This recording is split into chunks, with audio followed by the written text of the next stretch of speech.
क्रिकेटची पंढरी असं ज्या लॉर्ड्स मैदानाला म्हटलं जातं, त्या मैदानावर 3 कसोटी शतक ठोकणारे पहिले परदेशी खेळाडू भारतीय क्रिकेट संघाचे माजी कर्णधार कपिल देव यांच्या नेतृत्वाखाली 1983चा वर्ल्ड कप विजेत्या भारतीय संघाचे एक महत्त्वाचे सदस्य विराट कोहली ते अलीकडील ऋतुराज गायकवाड यांच्यासारख्या हिऱ्यांची पारख असणारे निवड समितीचे माजी अध्यक्ष दिलीप वेंगसरकर सर आज आपल्यात उपस्थित आहेत.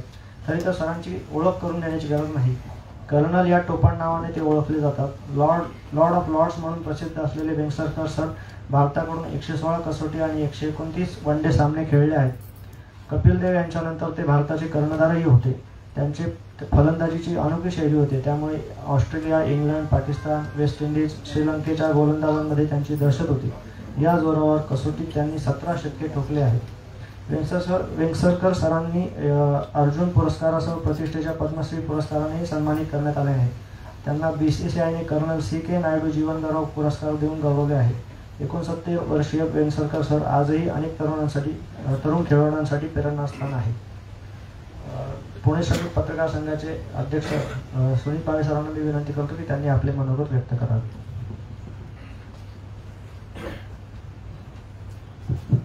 खरं तर तुम्ही सगळेजण कोणाला ऐकायला आलात हे मला माहिती आहे, त्याच्यामुळे तुमच्यामध्ये मी जास्त वेळ थांबणार नाही. फक्त एक औपचारिकता म्हणून केवळ आमच्या विनंतीला मान देऊन वेंगसरकर सर या ठिकाणी आले सकाळी, आणि वेळेच्या बाबतीत अतिशय पक्के असल्यामुळे 11चा कार्यक्रम आहे आणि ते 10:30 वाजताच पुण्यात पोहोचलेले आहेत तुमच्या सगळ्यांच्या आधी. त्याच्यामुळे मी सर्वप्रथम त्यांचे मनपूर्वक आभार मानतो की ते या कार्यक्रमाला आले. पत्रकार संघाचे संस्थापक जसं करंदीकर यांच्या नावाने आपण दरवर्षी हे स्मृती व्याख्यान घेतो. या व्याख्यानामध्ये नॉर्मली आपण तुम्हाला सगळ्यांना माहिती आहे की राजकारणी क्षेत्रातले, सामाजिक क्षेत्रातले अनेक व्यक्तींना ह्याच्या आधी बोलवलेलं आहे. आम्ही परवा विचार करताना अचानक 2 आपल्या दिग्गज खेळाडूंची निवृत्ती जाहीर झाली आणि त्याच्यानंतर असा विचार करताना असं जाणवलं की आता इंग्लंडचा दौरा होता तोंडावर, तर आता आपल्या संघाचं काय होणार आहे. आणि मग अनेक गोष्टी जुन्यात तपासताना असं जाणवलं की ह्यावर व्यक्ती बोलणारा कोणतरी समजा आपण बोलवू शकलो या अनुषंगाने तर आपल्याला त्याचा जास्त फायदा होईल. आणि आम्ही गोपाळशी बोललो, वेंगसरकर सरांशी त्यांचं बोलणं झालं आणि त्यांनी लगेच होकार दिला. आणि तुम्हाला माहिती आहे की जसं व्याख्यान आपण खूप दिवस आधी ठरवतो, पण हे व्याख्यान अक्षरशः जेमतेम 5 ते 6 दिवस आधी ठरलं आणि आपण सर्वजणही त्या कार्यक्रमाला आला त्याबद्दल आपलेही आभार. भारतीय क्रिकेटचं भविष्य, नवी पिढी, नवा वारसा असा विषय आपण त्यांना सगळ्यांना दिलाय.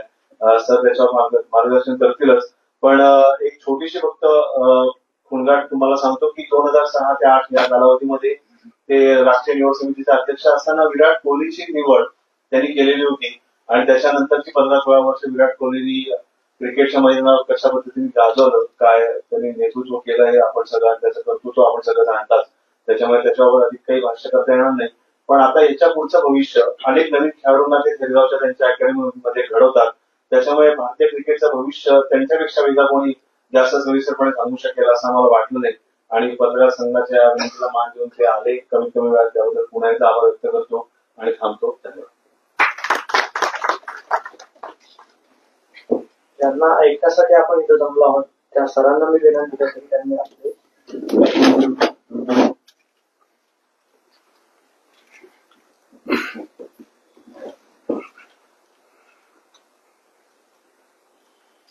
क्रिकेट मी खेळायला सुरुवात केली 50 वर्ष झाली, परंतु लोकांना संभ्रम पडतो की ह्याचं आडनाव वेंगसरकर आहे, वेंगसरकर आहे.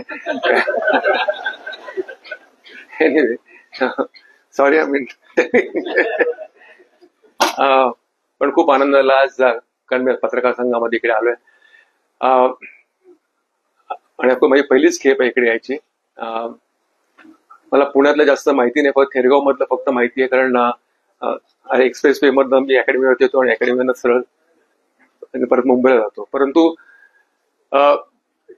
खूप आनंद होतोय कारण तिकडची मुलं खूप पुढे आलेली आहेत. आता IPL पण खेळतायत, महाराष्ट्राला खेळतायत, इंडिया 18 ला खेळतायत, अंडर-19 खेळतायत इंडियाच्या.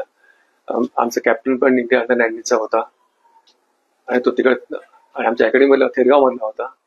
मुली पण खूप छान खेळतायत आणि मुली महाराष्ट्राला पण खेळतायत. आता MPL पण खेळतात. आता MPL पण सुरू झालेलं आहे, तिकडे तिकडे 20 वर्ष माझ्या सुरू झालेल्या आहेत. परंतु क्रिकेट आता पुढचा विचार करायच्या आधी आपल्याला भूतकाळामध्ये गेलं पाहिजे, कारण आपण पहिली टेस्ट मॅच 1932 साली खेळलो आणि ती बॉम्बे जिमखानामध्ये खेळलो. हल्लीच बॉम्बे जिमखाना 150 वर्ष पूर्ण झाली आणि मी चीफ गेस्ट होतो. तर तेव्हा मी त्यामध्ये वाचलं की बॉम्बे जिमला 50,000 लोक मॅच बघायला आलेली. म्हटलं 50,000 लोक कशी बसली असतील ते बॉम्बे जिमखान्यावरती. त्यामुळे आझाद मैदानावरती सगळे तिकडे सगळे मॅच बघत होते. मी तुम्हाला माहिती आहे आझाद मैदान, बॉम्बे जिमखाना वगैरे. आणि त्या लाला अमरनाथनी सेंचुरी केली होती ऑन डेब्यू. आणि सीके नायडू वगैरे सगळे तेव्हा होते. डगलस जार्डिन कॅप्टन होते. आणि नंतर मग मला आठवते की 1959 साली जेव्हा आपला संघ इंग्लंडला पहिल्यांदा गेला होता, नॉट पहिल्यांदा, नंतरच्या वेळेस ते आपण 5-0 हरलो होतो. आणि तेव्हा प्रथमच इंडिया आणि आम्ही लहान होतो आणि कॉमेंट्री ऐकत होतो आणि गणपती दिवस होते आणि आपल्याकडे 171 रन्स करायचे होते शेवटी. आणि शेवटच्या बॅट्समनने केल्या त्या रन्स. आणि मला फारुख इंजिनियर मला म्हणाले की जेव्हा अबिद अली बॅटिंगला आला तर अबिदला म्हटलं की 1-1 रन काढूया, पण 4 रन करायचे आहेत. पण त्याने पहिला बॉल त्यांनी फिरवला आणि नंतरचा बॉल पण त्यांनी फिरवला आणि मग त्याला 4 रन मिळाले. तर फारुख म्हणतो ते त्याने विचारलं की तू असं का केलं. तो म्हणतो एक टाइम जीता है, ऍटलीस्ट 4 मार के मेरा कुछ नाम इतिहास में होगा. त्याचं तसं होतं ते. पण ते मॅच हरू शकले असते कारण आपले 3 नंतरचे फलंदाज बॅटिंगच करायचे नाही, नंतरचे बॉलच होते ते. आणि 1971 नंतर मग 1983 मध्ये आपण वर्ल्ड कप जिंकलो. तर ते सगळ्यात मोठं होतं. मला वाटतं की आम्ही जेव्हा तिकडे इंग्लंडला गेलो त्याच्या आधी वेस्ट इंडिजला आमची टूर होती आणि वेस्ट इंडिजचा संघ तर तेव्हा खूपच हे होता. म्हणजे त्यांनी ऑस्ट्रेलियामध्ये हरवलं होतं, इंग्लंडमध्ये हरवलं होतं, इंडियाला त्यांनी खूप धुतलं होतं आम्हाला. आणि शेवटची आमची जी वेस्ट इंडिजला मॅच होती आणि नंतर मग अंडर प्रेशर वेस्ट इंडिज हरले. तर आम्हाला स्लाइटली कोण होती की बाबा की यांना हरू शकतात म्हणून.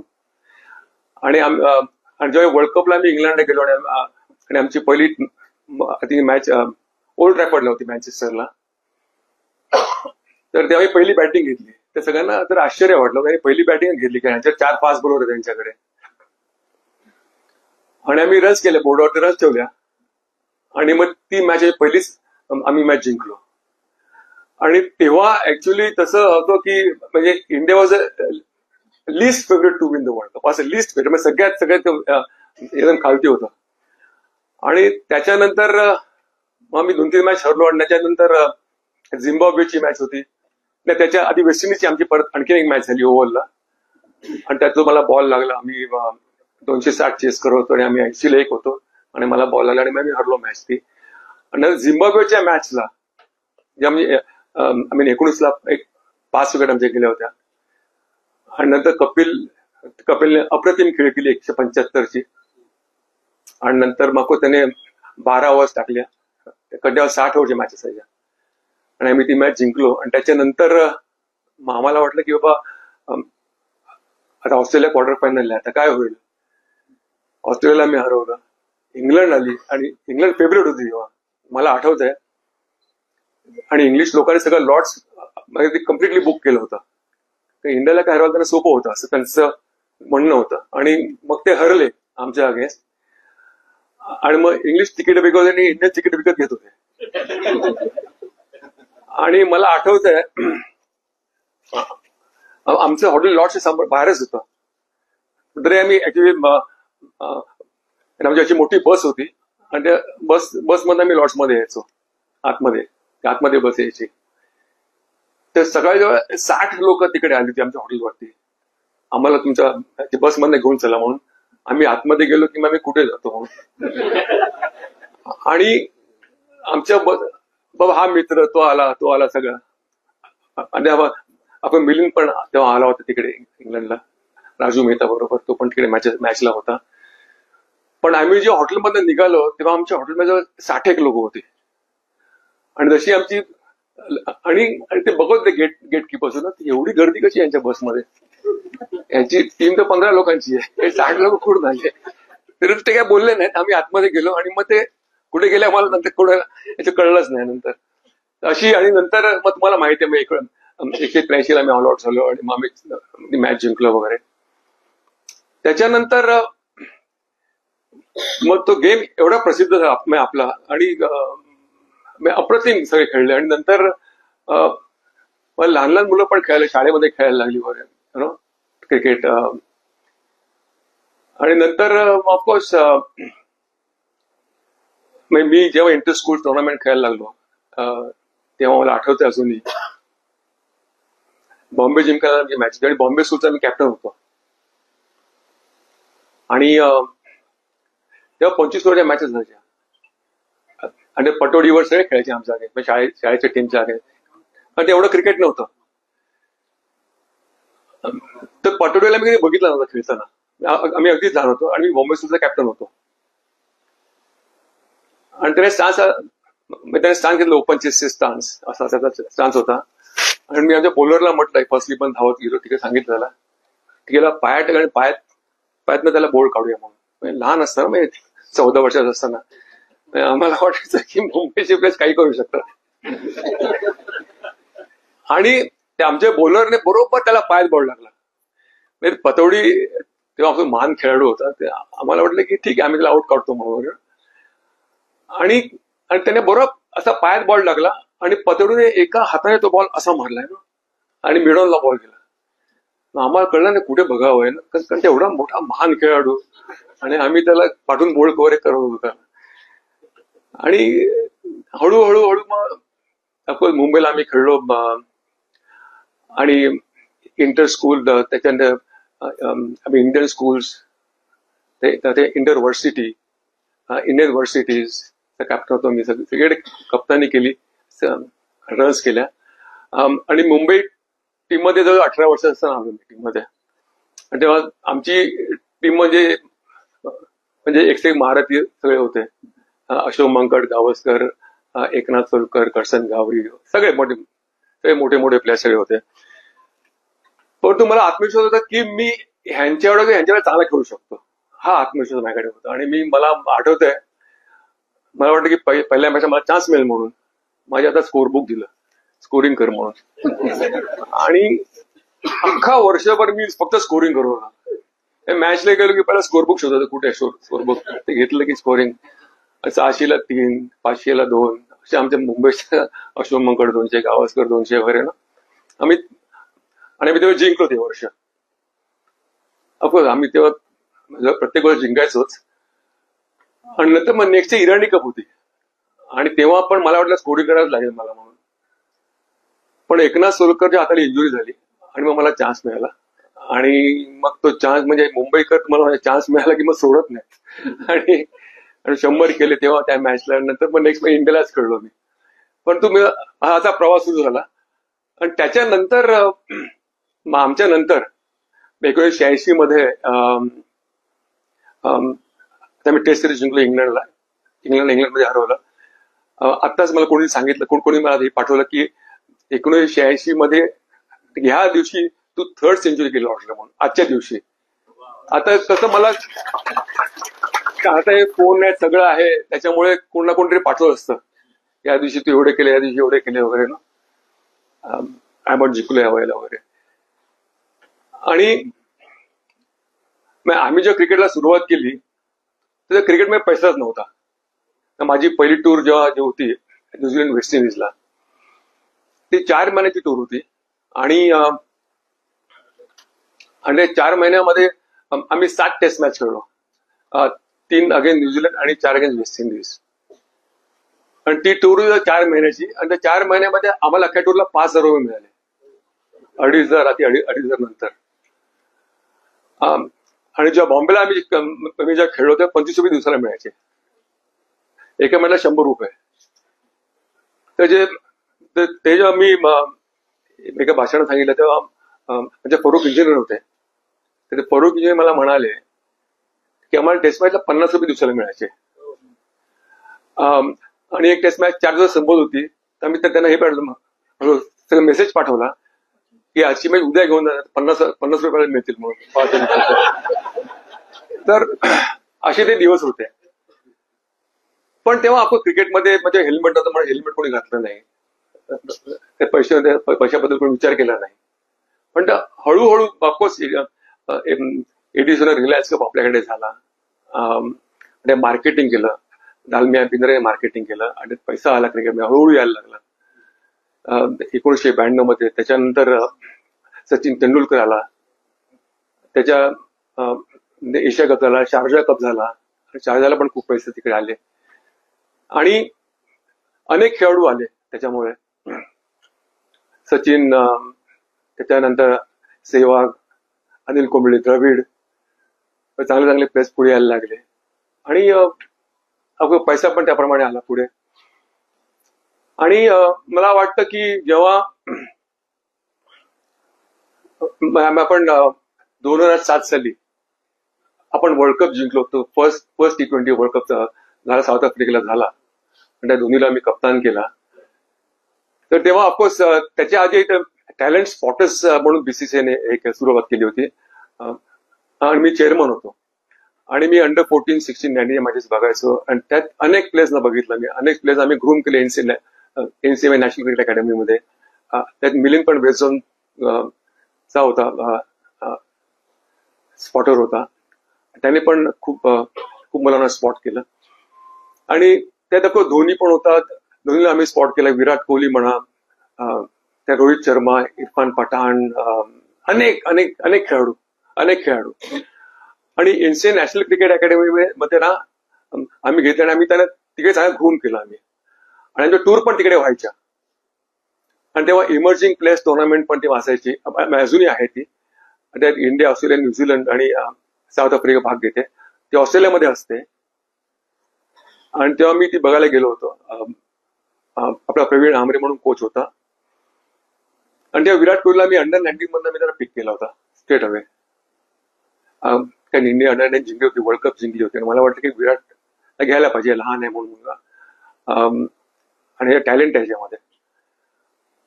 पण त्याला कुठे बॅटिंगला पाठवणार, तो आहे 4 नंबरचा. 4 नंबरला आमच्या 3-4 प्लेयर होते. मी त्याला विचारलं ओपन करेगा क्या, मला हा ओपन करता हूं. आणि आपण न्यूझीलंडची आमची अगेन्स्ट मॅच होती आणि त्यांच्याकडे 7 टेस्ट प्लेयर होते, त्यांनी काही 270 केले होते आणि विराट तेव्हा अप्रतिम खेळला. आम्ही ओपनला 100 केले आणि 130 नॉटआउट त्यांनी केले.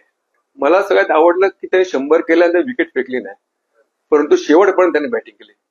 आणि तेव्हा मला वाटलं की मी आता इंडियाला गेलो की याला चान्स द्यायला पाहिजे, की this is a time at you to grow हिम.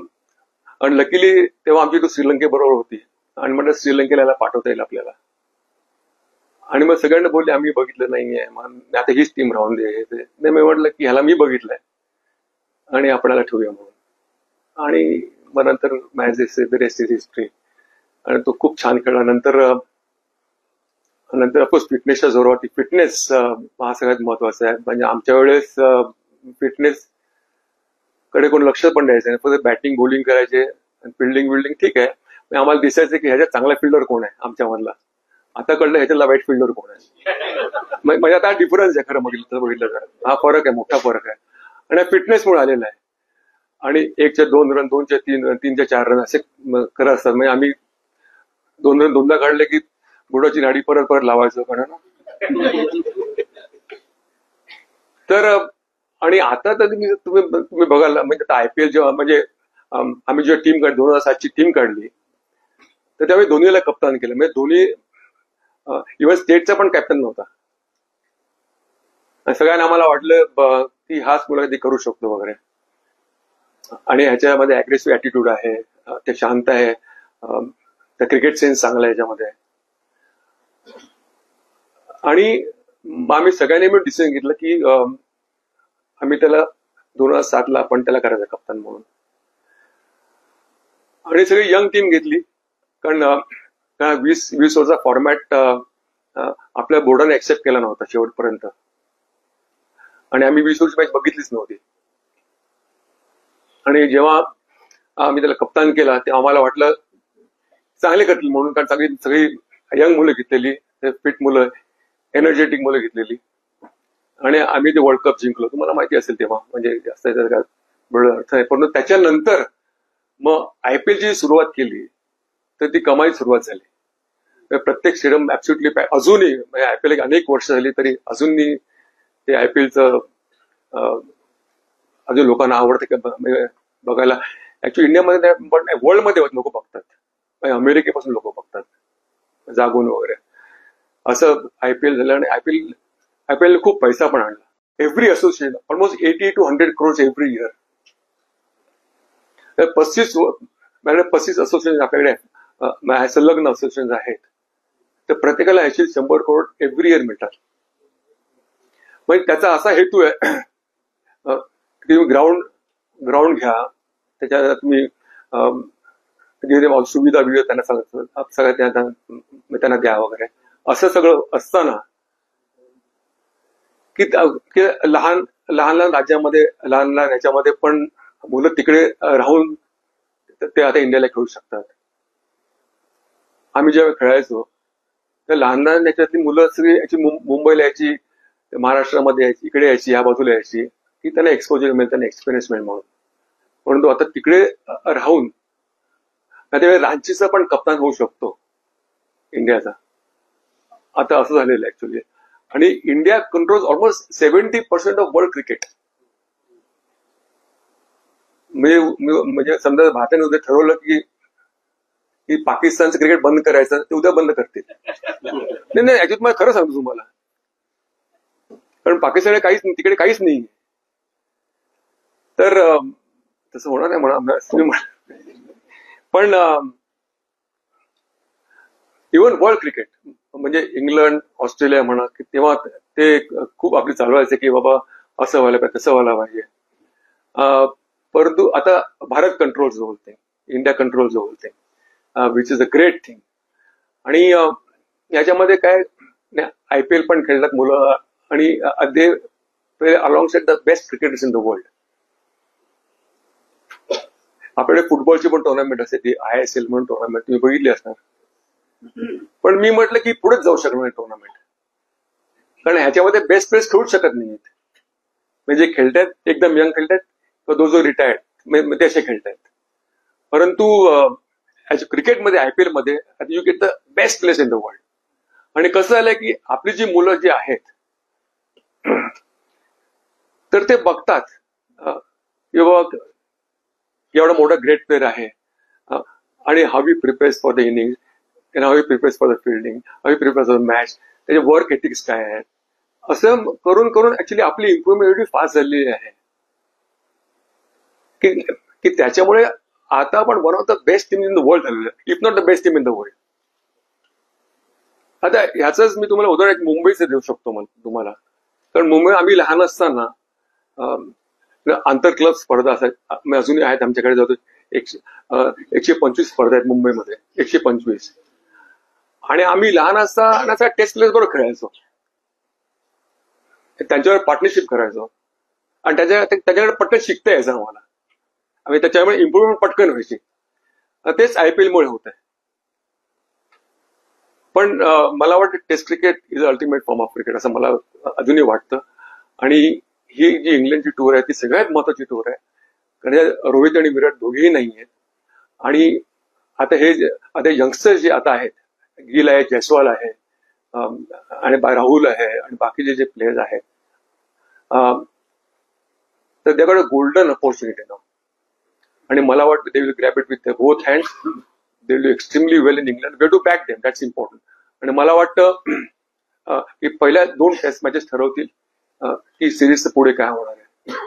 आता कसं आहे की इंग्लंडला म्हणा, ऑस्ट्रेलियाला म्हणा, you have to get acclimatized to the conditions म्हणतात ना. विकेट्स असतात आणि व्हेरी कोल्ड, तिकडे बॉल पण खूप स्विंग होतो, चांगला मूव्ह होतो. तर तुम्ही तिकडे मॅचेस खेळलात, काउंटी अगेन्स्ट खेळलात, बाकीचे मॅच खेळलात, तर तुम्हाला अनुभव मिळतो आणि पटकन तुम्ही ॲक्लिमेटेड करू शकता. आता किती लवकर आपण जुळवून घेतोय त्या वातावरणाशी, तर ते सगळ्यात महत्वाचं आहे असं मला वाटतं. परंतु इंग्लंडची सिरीज सगळ्यात महत्वाची आणि मला वाटतं की India will do extremely well on this tour. Have a strong feeling. कसं असतं की आपण म्हणतो की अनुभव नाहीये, तर अनुभव मिळेल तिकडे ना, कारण आपली टीम एवढी चांगली आहे आणि अनेक प्लेयर्स बाहेर पण बसलेले आहेत. असं पण नाही की आपल्याकडे प्लेयर्स नाहीये आणि ते काउंटी पण खेळतात, जे टीम मध्ये नाही तर काउंटी पण खेळतात. मग त्यांना पण चान्स मिळेल. ते winner doesn't do well first couple of test matches, त्यांना पण चान्स मिळेल मला वाटतं. तर Indian cricket is on solid footing. आणि even women's cricket I would say it is amazing. कारण मला अजून आठवतंय 2007 साली बीसीसीआय मला लॉर्ड्सला पाठवलं होतं आणि तेव्हा I mean Indian women's team was playing against England team आणि ती पहिली मॅच त्यांची होती तेव्हा ऍक्च्युअली लॉर्ड्स वरती. आणि इंग्लंडने 350 केलेले आणि आपण कधी 80-100च केले होते काहीतरी. तेव्हा मला वाटलं की यांना खूप वेळ लागेल अजूनपर्यंत हे करायला. परंतु जेव्हा बीसीसीने जेव्हा हातामध्ये घेतलं सगळे हे विमेन्स क्रिकेट आणि त्यांची इम्प्रुव्हमेंट आता एवढी झाली, चांगली झालेली आहे, तर ऑस्ट्रेलिया आणि इंग्लंड आणि India top teams in world cricket the moment. आणि याचा सार्थ अभिमान मला आहे आणि सगळ्या प्लेयर्सना पण आहे. आणि women's cricket is on solid footing now also. Fitness level तुम्ही बघाल, अप्रतिम फिटनेस लेवल झालेला आहे. म्हणजे we can match with the best. मला अजून आठवतं की आम्ही डायव्हिंग नाही मारायचो, कारण पॅन्ट खराब झाली, लॉन्ड्रीला पैसे नव्हते. मला अजून आठवतं मी वेस्ट इंडिज दौऱ्यावरती गेलो होतो, कॅप्टन होतो आम्ही. तर ते म्हणे की West Indies very expensive place. तर तेव्हा ते खजिनदार होते आपले बीसीसीचे, त्यांच्याकडे मी गेलो, म्हटलं की आमचं जरा त्यांना अलाउन्स वाढवून द्या, 50 लोट जास्त करून द्या. ते बोलले तुम्हाला कशाला पैसे पाहिजेत की तुमच्याकडे मी कोण इंडियन्स एवढं तुम्हाला घरी घेऊन होतं रात्री जेवायला त्यांच्या घरी वगैरे. तर मी त्यांना म्हटलं बाबा 500 रनची फिल्डिंग करून मी खाली बसणार ना, किंवा इंडियन कोण दिसायचं त्या घरी जेवायला जाणार म्हणून.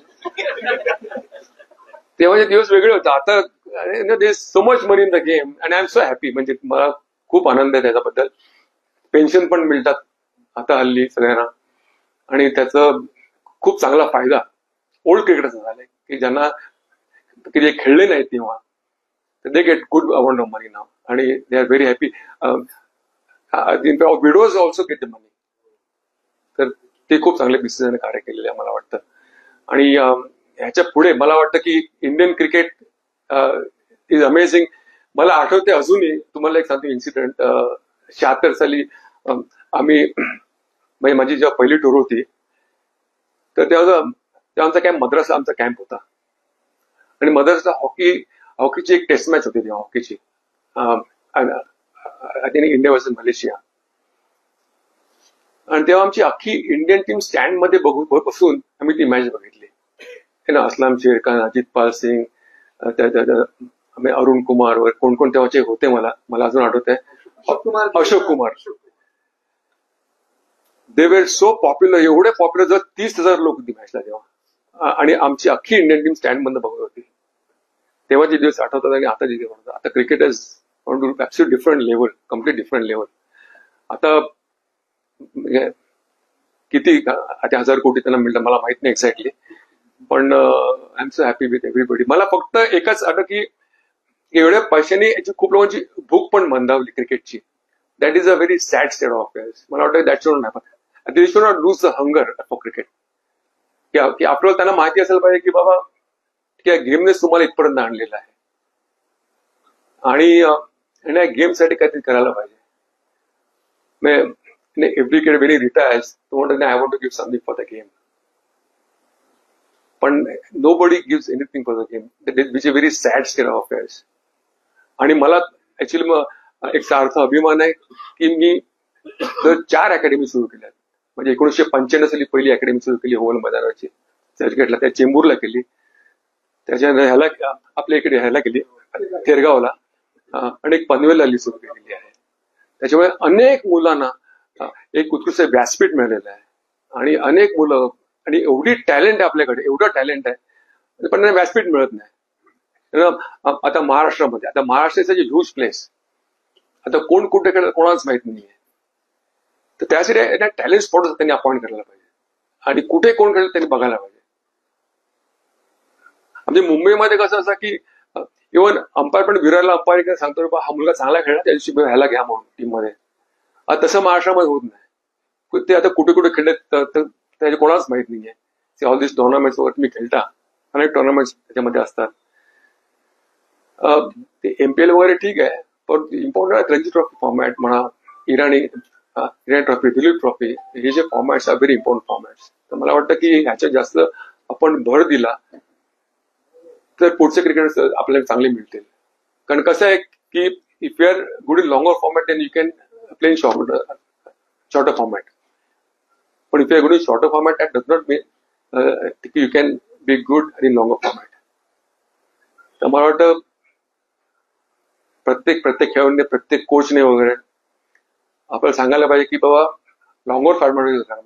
कारण इव्हन आजकाल प्रॅक्टिस पण जे कोचेस हे करतात ते आधीपासून त्यांना ते शिकवतात की बाबा हा कसा रिव्हर्स स्वीप कसा मारायचा, ते काउ शॉट कसा मारायचा, कसा स्टॅन घ्यायचा आणि कुठे कुठे घुमवायचे बॉल, हे चालू असतं.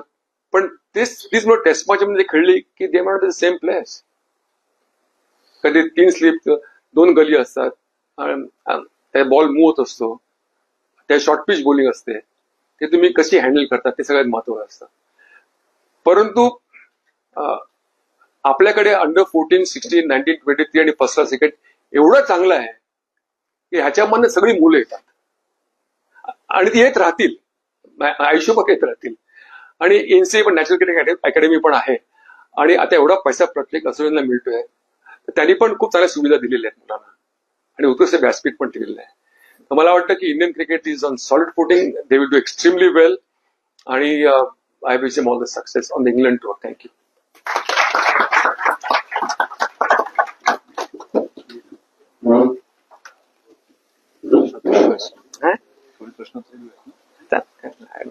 आपले काही प्रश्न असतील तर सरांना जरूर विचारा. तुम्हाला ते कर्नल म्हटलं नेमकं कुठून आलं आणि कुणी तुम्हाला सुरुवात ते उपाधी दिली? मला एक दुसरा प्रश्न आहे की तुम्ही जेव्हा खेळत होता तेव्हा ऍक्च्युली फास्ट बॉलर होते, त्यांची स्पीड आणि आताच्या बॉलरची स्पीड, त्याच्यामुळे तुम्हाला काय तुम्ही हजारावा असेल की ते मला विचारलं की तुम्हाला कर्नल का म्हणतात. मी मगाशी सांगितल्याप्रमाणे जेव्हा मी माझी पहिली मॅच करून इराणी कप, तर तेव्हा नागपूरला रेस्ट ऑफ इंडियन 210 मध्ये ऑल आउट झाले होते आणि विकेट टर्निंग होती चांगल्यापैकी आणि आमच्या 60ला 3 होत्या. आणि त्यात सुनील गावस्कर, सुधीर नाईक आणि रामनाथ पार्क आउट झाले होते आणि मी आणि अशोक मंगट बॅटिंग करत होतो आणि मी त्या 85 बॉलमध्ये 100 केले आणि त्यात 7 षटकार मारले, 3 बेदिल आणि 4 प्रसन्नाला. तर लाला अमर त्या कॉमेंट्री करत होते, लाला अमर ऑल इंडिया रेडिओवरती, आणि त्याने विचारलं की तुम्हाला मुलाबद्दल काय वाटतं, तर ते बोलले ही बॅच लाईक कर्नल नायडू. त्याच्यामुळे ते कर्नल प्रेसने पकडलं आणि ते कर्नल धावला. तर कर्नलचा माझा काही संबंध नाही तसा. पण खूप वेळा मला एअरपोर्टवर विचारतात की तुम्ही कुठच्या साली आर्मीमध्ये होतात किंवा काय, म्हटलं मी आर्मीमध्ये कधी नव्हतो, त्याला आला अमरनाथनी चिटवलेलं की हे आहे म्हणून. आणि दुसरा प्रश्न तुम्ही विचारलात, हा आमच्या जे वेस्ट इंडिजचे फास्ट बॉलर, हल्लीचे फास्ट बॉलर आता स्पीडमध्ये मला माहिती, कारण आमच्या ते स्पीड गन वगैरे नसायची, त्याच्यामुळे त्यांचा स्पीड किती असायचा मला माहित नव्हता. पण ऑफकोर्स ऑस्ट्रेलियामध्ये थॉम्सन पण होता, तर तो पण दिल्ली होता, पण थॉम्सन सगळ्यात फास्ट होता. म्हणजे कधी कधी त्याचा बॉल पडलेला दिसायचा पण नंतर दिसायचा नाही. खरंच सांगतो, त्याच्या वेस्ट इंडिजचे फास्ट बॉल चांगले होते, त्यांच्याकडे 4 असायचे, 4 आतमध्ये बाहेर बसले असायचे. त्याच्यामुळे लॉईडचं काम सगळ्यात सोपं होतं.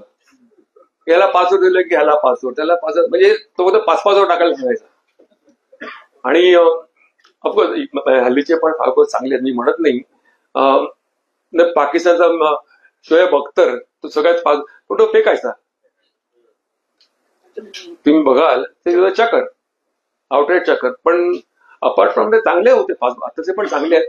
पण तेव्हा त्याचं एक ब्रीड होतं, म्हणजे 1980 साली असे प्रत्येक टीम मध्ये ऍटलीस्ट 4 ते 5 फास्ट बॉलर असायचीच.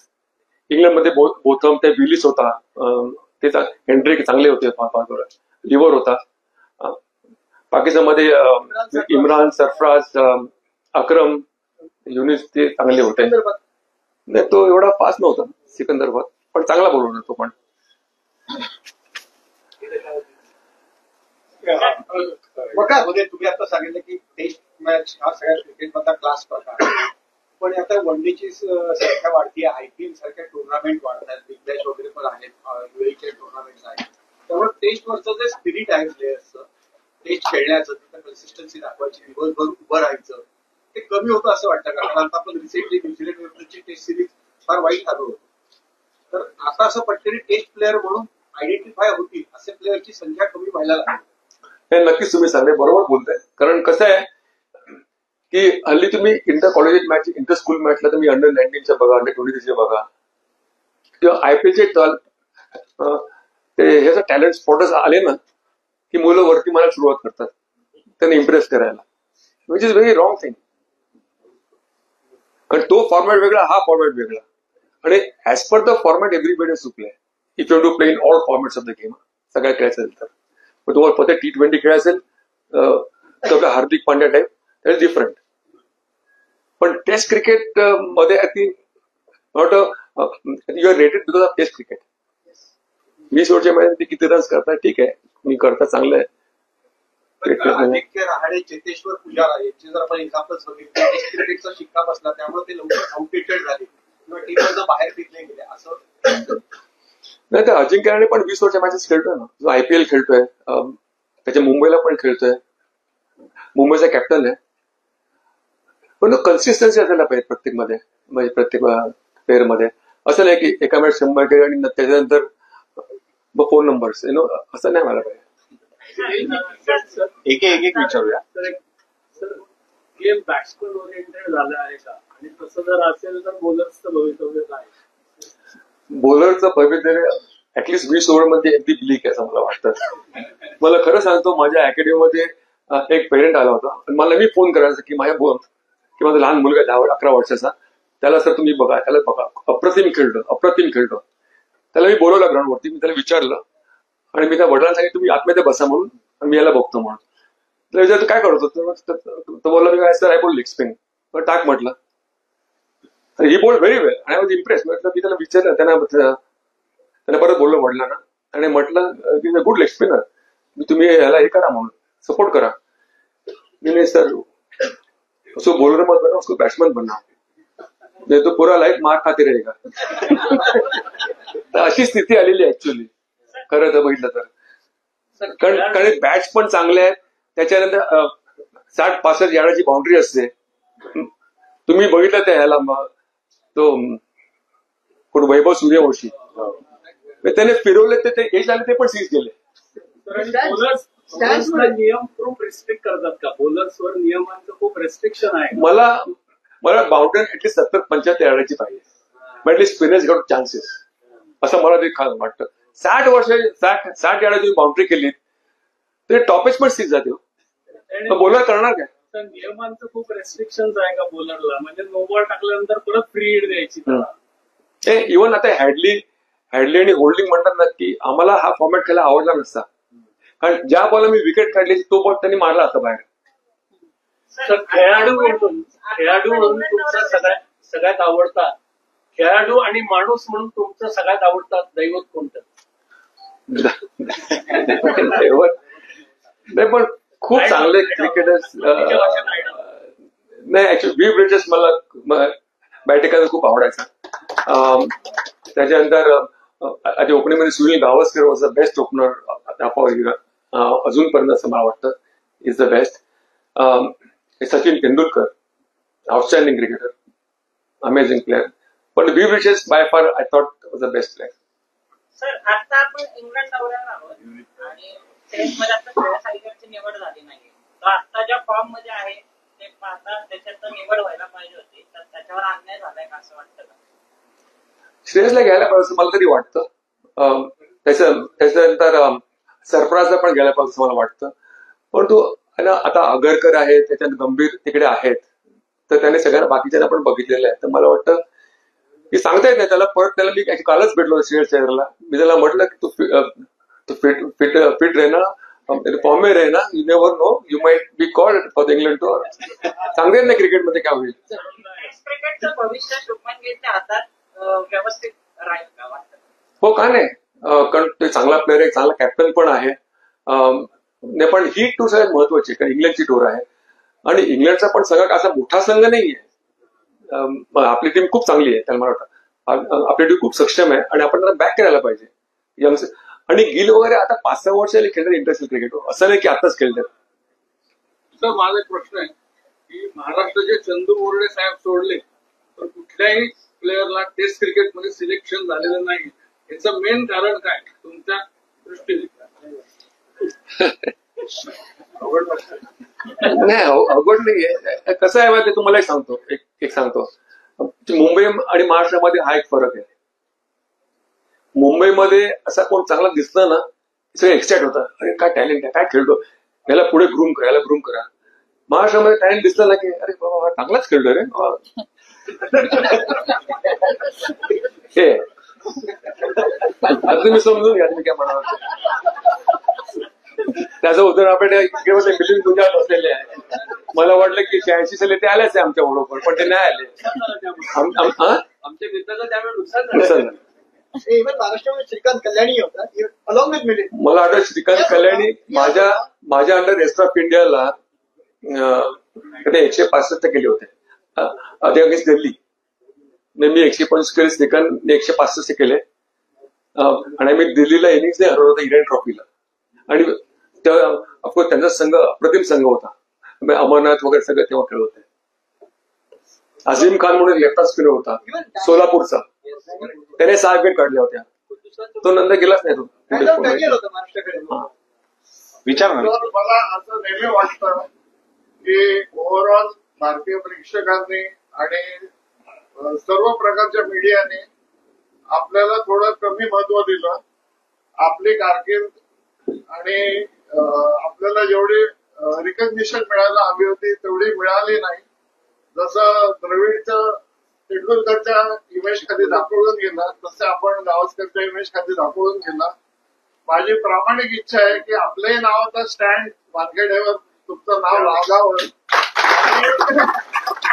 मला खूप समाधान वाटेल. मी तुम्हाला डीएसकेच्या कार्यक्रमात पण भेटलो होतो, डीएस कुलकर्णी गप्पांच्या कार्यक्रमात. तेव्हाही म्हटलं होतं की तुम्ही पोद्दार किंवा रुया कॉलेज खेळता, तुम्ही तुम्हाला तेव्हापासून मी तुम्हाला फॉलो करतो. आणि तेंडुलकरला भारतीय संघात आणणारे आपण आहात. तेंडुलकर मुंबई संघात आणि कपिलला त्यांना बॉलिंग टाकायला सांगणारे आपण आहात. त्याच्यानंतर युवराज प्रश्न विचारा ना. बाकीला नाही प्रश्न विचारायचे आपण आहात. पण माझी एक आपल्याला खास भेटायला मी इथे व्यक्त करायला आलो की जेवढं तुम्हाला रिकग्निशन बीसीसीआय कडनं किंवा नीलम सीके नायडू वगैरे ठीक आहे, पण याच्याही अजून खूप चांगले तुम्हाला पुरस्कार किंवा चांगली मान्यता किंवा चांगलं रिकग्निशन, चांगली ऑथॉरिटी, चांगले मॉनिटरी बेनिफिट्स मिळायला हवे होते असं मला वाटतं. थँक्यू. एक मिनिट. ऋतुराज गायकवाडलाही संघात स्थान द्यायला पाहिजे असं मलाही वाटतं.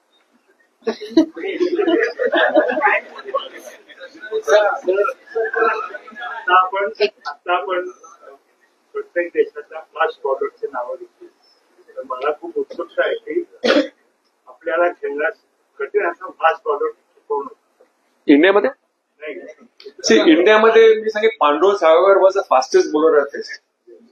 पांडूला मी लहान होतो तेव्हा खूप, तेव्हा पांडूला मी खेळत मुंबईमध्ये खेळलो होतो आणि मुंबईला खेळायचा खूप वेळा तिकडे. त्याचा फास्टेस्ट बॉलर आहे face. Kapil Dev, of course Kapil Dev was equally good असं मी म्हणत नाही, पण पांडूला त्याला चान्स नाही मिळाला. पांडू जर इंग्लंडला गेला असता तेव्हा 74 मध्ये, तर तुम्हाला वेगळा पांडू बघायला मिळाला असता असं मला तरी वाटतं. सर, आता तुम्ही जसं म्हणाला की निवड समितीचे काही लोक आल्यानंतर लहान मुलं असू दे ते शॉट्स मारायला लागतात आणि मग त्यांना असं वाटायला लागतं आयपीएल क्रिकेट हे फायनल आहे. किंवा आता जर लहान मुलांना विचारलं तर मला आयपीएल खेळायचं असं ते म्हणतात. बिफोर इंडियन टीम, पूर्वी जसं तुमच्या वेळेस की मला भारतातून जायचंय, आता त्यांचा क्रायटेरिया आयपीएल. आणि आयपीएल हा सिलेक्शन क्रायटेरिया पण होऊ लागलाय. म्हणजे आयपीएलला तुम्ही खेळला की तुम्हाला T20चे दार ओपन होतात टीम इंडियाचं. तर हा क्रायटेरिया कितपत योग्य आहे? आयपीएल मध्ये वर्ल्ड मध्ये सगळ्यात उत्कृष्ट प्लेयर्स खेळतात आणि त्या जागेत तुम्ही जेव्हा रन्स करता किंवा त्या जागेत तुम्ही उत्कृष्ट बॉलिंग करता, कारण एक्सपोजर पण तुम्हाला खूप मिळतं. But IPL is a good criteria for T20 matches, not for Test match cricket. म्हणजे आता टेस्ट क्रिकेटवरती परिणाम व्हायला लागला फ्रँचायझी क्रिकेटचा असं वाटतं. कारण आज IPL संपल्यावरती जर तुम्ही बघत असाल तर विविध राज्याच्या 5 लीग सुरू आहेत असतात फ्रँचायझी. तर फ्रँचायझी लीगचा क्रिकेटवर किती परिणाम होतो? ते नक्कीच परिणाम होतोच, परंतु मला वाटतं की हे BCCIच्या हातामध्ये आहे किंवा स्टेट असोसिएशनच्या हातामध्ये आहे. आता आमच्याकडे 125 टुर्नामेंट मुंबईला होतात, इंटर स्कूल टुर्नामेंट होतात, इंटर कॉलेज टुर्नामेंट होतात, इंटर क्लब टुर्नामेंट होतात, इंटर ऑफिस टुर्नामेंट होतात, 125 टुर्नामेंट्स. पण त्या सगळ्याच 20 ओव्हरच्या मॅचेस नसतात, त्या 2-2 दिवस 3 दिवस पण मॅचेस असतात. पण हल्ली कसं आहे की क्विक फूड क्विक फटाफट मारली मॅच संपली झालं समोर. कॉर्पोरेट पण म्हणतात 20 ओव्हर का मॅच है हमारे लिए, 20 ओव्हर कम खेल 3 दिन का नहीं खेल सकते, इतने टाइम कोण वेस्ट करेगा असं म्हणतात. पण मी म्हणतो की स्कूल कॉलेज वगैरे आहेत ना तरी 3 दिवसाची मॅच खेळतात असं माझं मत आहे. कारण मी जे BCCI मध्ये होतो तेव्हा पण मी सांगितलं की IPL मध्ये अंडर-19 ची मुलं घेऊ नका असं माझं तेव्हा मत होतं. पण आता 14 वर्षाचा मुलगा पण IPL खेळतोय. क्रिकेटच्या निवडणुकीचा वेळ आता जास्त लवकर यायला लागली कारण आज क्रिकेट झालंय असं वाटतं का की त्यामुळे खेळाडू लवकर निवडणुकीचा विचार करतात किंवा बिझनेसवरती त्याचा परिणाम होतो? नाही, मी ऍक्च्युली कोणाबद्दल बोलत नाहीये, पण जर तुम्ही बघाल जगामध्ये ट्रेंड बघायला तुम्ही जे म्हणताय ना की प्लेयर्स लवकर हे होतात म्हणून निवृत्त होत आहे. कारण जगामध्ये चांगल्या लीग चालले 20 ओव्हरच्या लीग चाललेल्या आहेत, तर त्या लीग्स खेळायच्या आहेत आणि एका लीगला प्रचंड पैसा मिळतो. समजा तुम्ही 7-8 लीग खेळलात तिकडे, you can imagine how much you can make.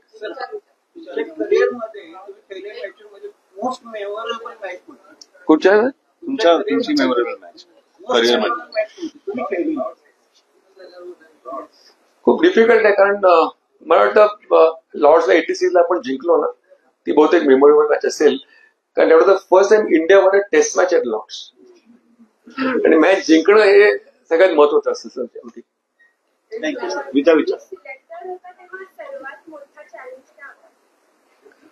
सर्वात मोठा चॅलेंज असा होता की माझ्या खूप आधी तर ते कोटा डिस्ट्रिक्ट मधनं मुलं यायची की बाबा आमचे हे 2, हे आमचे हे 3, आमचे 4 वगैरे.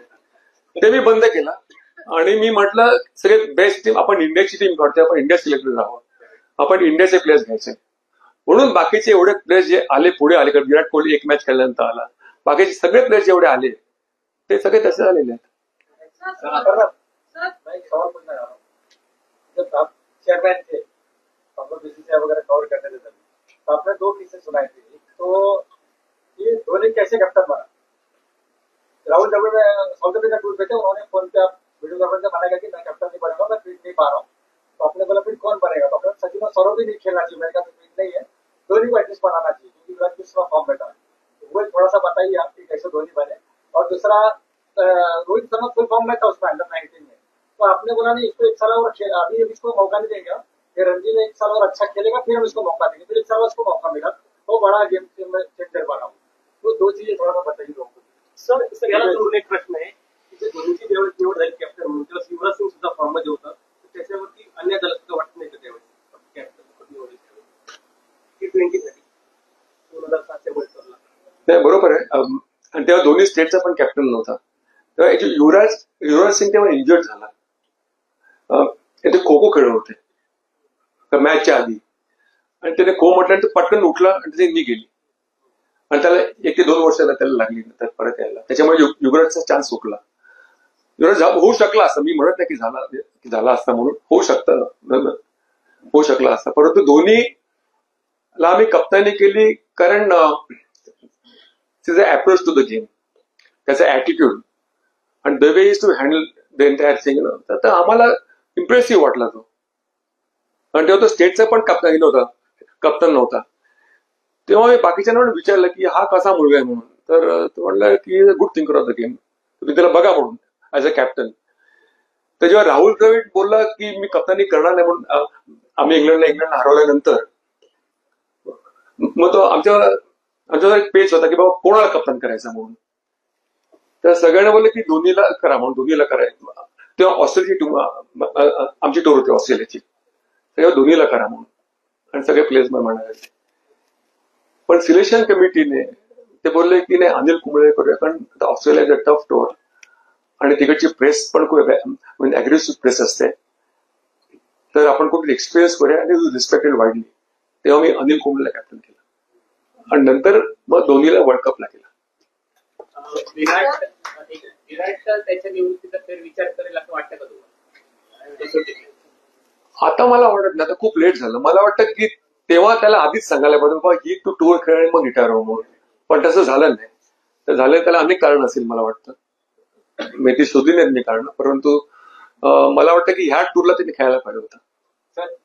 या काळात तुम्ही आजही खूप फिट आणि हँडसम दिसता. तुमच्या कारकिर्दीवर एखादा चित्रपट यायला पाहिजे तुमच्या कारकिर्दीवर असेल. तुम्हाला एक सांगतो एक स्टोरी. तुम्ही सलीम खानचं नाव ऐकलं? सलीम खान, सलमानचे वडील, तर ते क्रिकेटचे अत्यंत वेडे होते. मी क्रिकेटच खेळायचे ते आधी. ते इंदोरचे आहेत बेसिकली.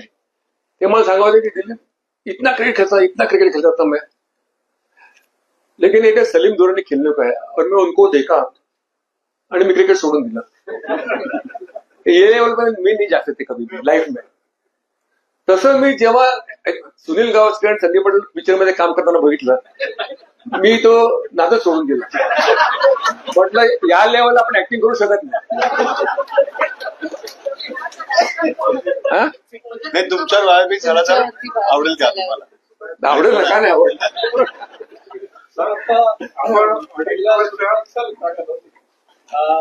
आता तंत्रज्ञानामुळे बराचसा क्रिकेटमध्ये बराच फरक पडला. म्हणजे आपण म्हणतो की निर्णय अंपायरचे निर्णय अॅक्युरेसी त्याच्यामध्ये खूप आले. तुमचा काळ आणि आता जर कम्पेअर केलं, आता थर्ड अंपायर वगैरे तो सगळा प्रकार बघितला आणि त्यावेळेस तुमची जे काही निर्णय दिले जायचे, तर त्यावेळेस असं तुम्हाला कुठला काही अनुभव आहे की एखादा निर्णय अंपायरचा असेल जो चुकलेला होता आणि त्याच्यामुळे काहीतरी मॅच मध्ये किंवा याच्यामध्ये बदल झाला, असं काही अनुभव तुम्हाला? अनेक अनुभव आहे. असं एकच नाही, अनेक आहेत.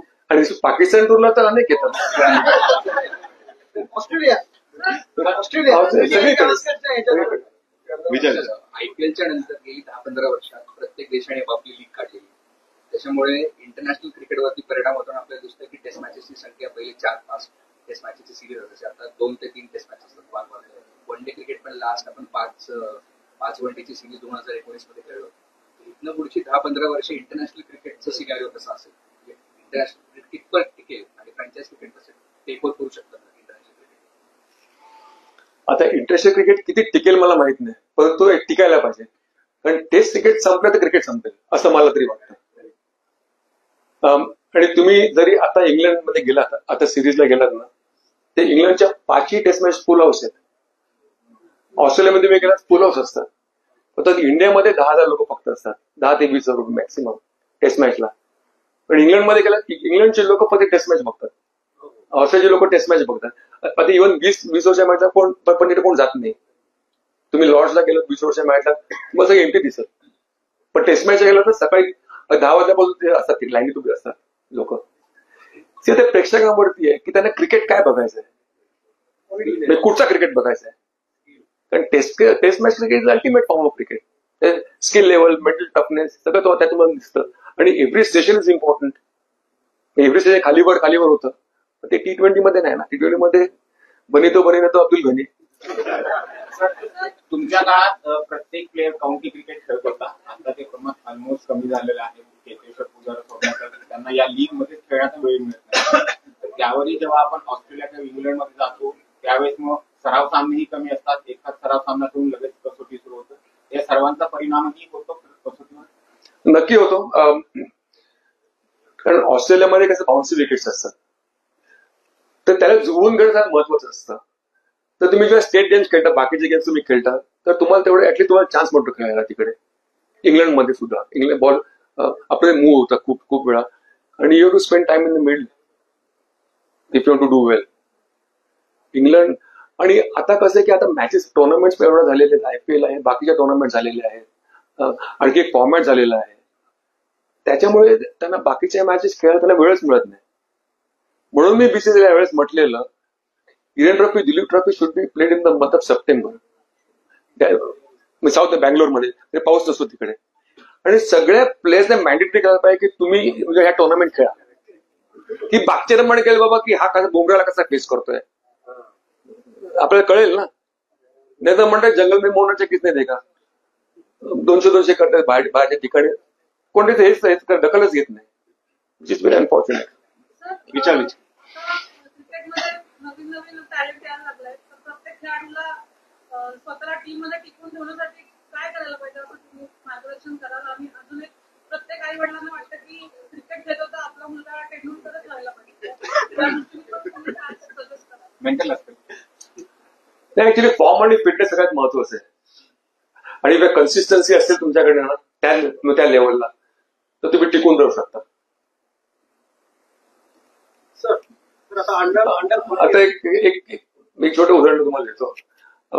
आम्ही मुंबईमध्ये तुम्ही आता म्हणाल ना की पेरेंट्स म्हणतात की माझं मला सचिन तेंडुलकर व्हायला पाहिजे म्हणून, तर तेव्हा ते खूप चालू होतं. सचिन विराट कोहली आता म्हणतात. ते 3-4 नेट तिकडे चालू असतात तिकडे, आणि बाकीचे कोचेस आपले तिकडे दुकान उघडून बसलेले असतात.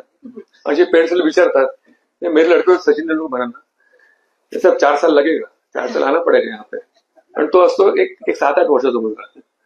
दुसऱ्याकडे जाताना तो म्हणतो सर कितना साल लगेगा, यहाँ पे 3 साल लगेगा.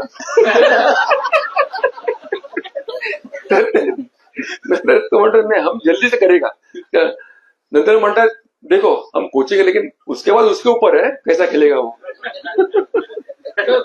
हार्दिक पांड्या एवढा उत्तम ऑलराऊंडर असताना त्याला आपण टेस्ट मधनं का डावलतो, आणि विराट कोहलीला सगळ्या फॉर्मॅटमध्ये अनेक वेळा चान्स दिला जातो, तेवढा चान्स बाकी कोणाला दिला जात नाही, असं का?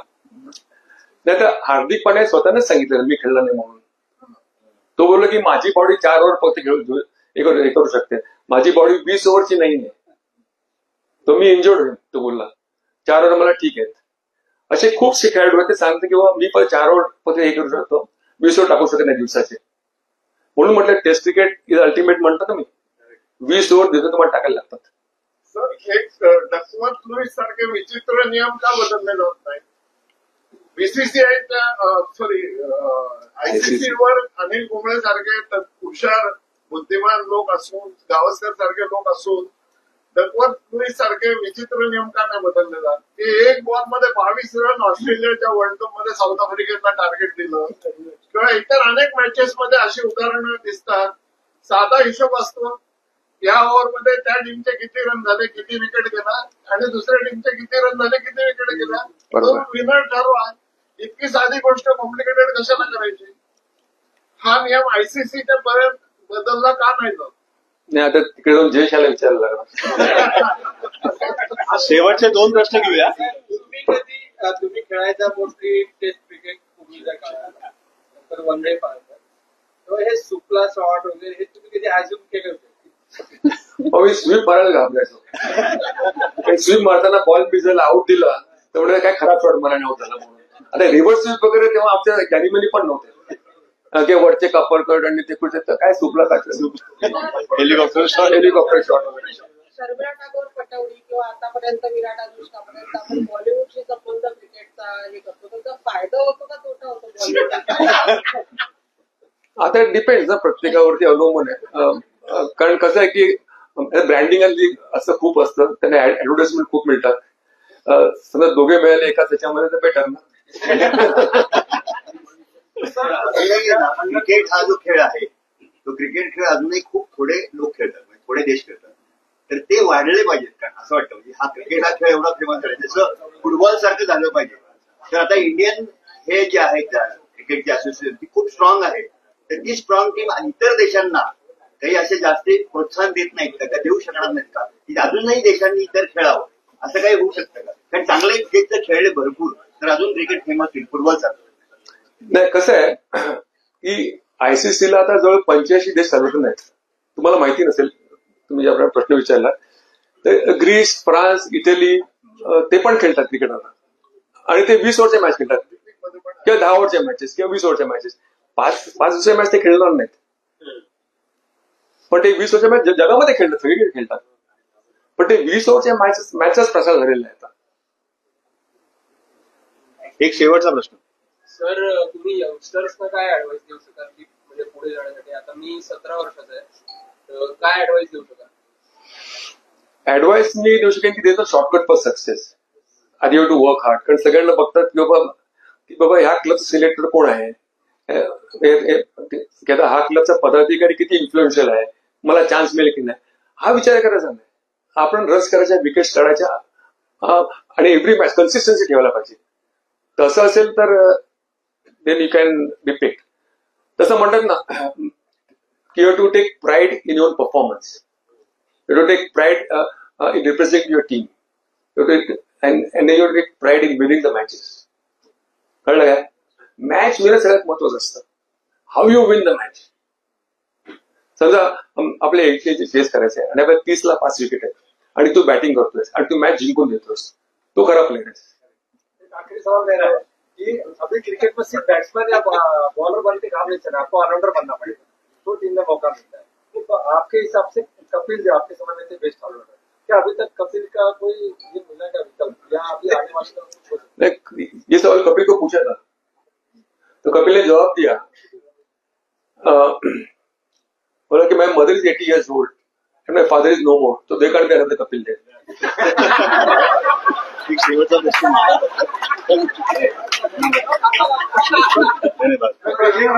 सर आपण 2.5 वर्ष ICC रँकिंग मध्ये नंबर 1 होते, हा एक रेकॉर्डच असाल मला. त्याबद्दल तुमचं अभिनंदन. Thank you. अनअकैडमी सेंटर से नीट का सिलेक्शन नहीं तो फीस वापस, मतलब नहीं समझे. 2024 में अनअकैडमी से नीट के 26,000 से ज्यादा सिलेक्शंस हुए. इसलिए हम जानते हैं कि आपकी और हमारी कड़ी मेहनत और डिसिप्लिन से नीट में सिलेक्शन होगा. तो अगर नीट 2026 में आपके 500 से कम नंबर आए तो आपकी 50% कोर्स फीस रिफंड हो जाएगी ओनली विद अनअकैडमी नीट श्योर सक्सेस प्रोग्राम. बहुत ही लिमिटेड सीट्स हैं, तो अभी जाइए और एनरोल कीजिए.